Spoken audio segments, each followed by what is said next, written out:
Hello everyone, তোমরা সবাই কেমন আছো? আশা করছি সবাই খুব ভালো আছো আর আমরাও খুব ভালো আছি। তো সকাল সকাল ফ্রিজ থেকে বের করে নিলাম একটা বড় সাইজের লাউ। আর শুধু লাউ হলে কি ভালো লাগে, তার সাথে তো একটু চিংড়ি না হলে চলে না, না? সেই জন্য চিংড়িটাও বার করে একটু জল দিয়ে রেখে দিলাম। আর এইবার যাব হচ্ছে তিয়াশাকে একটু পড়াতে। তিয়াশাকে পড়িয়ে টড়িয়ে তারপরে হবে রান্না বান্না।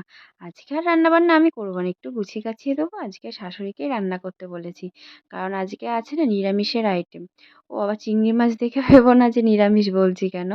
তো হ্যাঁ, লাউ চিংড়িটা তো হবেই, কিন্তু তারপরেও যে ঝোল ডাল যেটা হবে তো সেটা হবে আজকে নিরামিষ। তো যার জন্য যে দায়িত্ব, মানে দায়িত্বটা আর কি ওনার ঘাড়েই দিয়ে দিলাম। নিরামিষ রান্না আমার হাতে খুব একটা ভালো হয় না।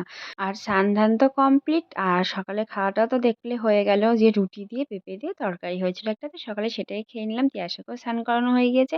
আর এখন তিয়াশা বসে পড়েছে তোমাদের, মানে আগের দিন মেলায় গিয়েছিলাম, তো কি কি কিনেছিল তো সেটাই তোমাদের সাথে শেয়ার করছে ও। তো বলছিল যে মা আমি একটু দেখাবো, তুমি একটু ভিডিও করে দাও না। তো দেখো, দেখাচ্ছে তোমাদের একটা একটা করে কি কি কিনেছে। আর এইবার প্রথমে আমি ফ্লিপকার্ট থেকে এই আটাটা, মানে ময়দা আছে, ফরচুনের একটা ময়দা আর একটা তেল, রিফাইন্ড তেল অর্ডার করেছিলাম। তো আজকে সেটাই এসছে, তো তোমাদের দেখাচ্ছি। এটা একটা 5 কেজির আঠা আছে, আঠা না আটা।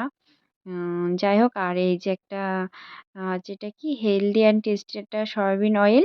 আর এই যে এখন মেয়ের বান্না মানে বায়না হয়েছে যে এটা নিয়ে এখন ও খেলা করবে। তো আগের দিন আমি একটা উনুনও বানিয়ে দিয়েছি, সেরকম একটা ভালো পারি না, তবে যেটুকু পারি সেটুকু করে দিয়েছি।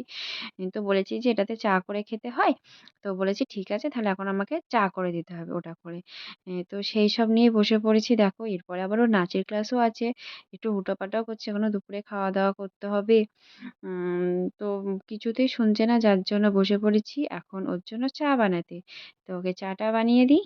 উনুনটা কিছুতেই ধরাতে পারছিলাম না, কারণ উনুনের মুখটা হয়ে গেছে ছোট, যার জন্য পাটকাঠিগুলো যখনই দিচ্ছি আর নিভে নিভে যাচ্ছে। সে যে কি কষ্টে চা বানিয়েছি সে আমিই জানি।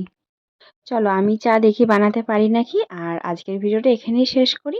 পরের ভিডিওতে অবশ্যই তোমাদের সাথে শেয়ার করব যে আমি চাটা বানাতে পারলাম কিনা। তাহলে চলো আজকের মতন টাটা, বাই বাই, দেখা হচ্ছে পরের ভিডিওয়।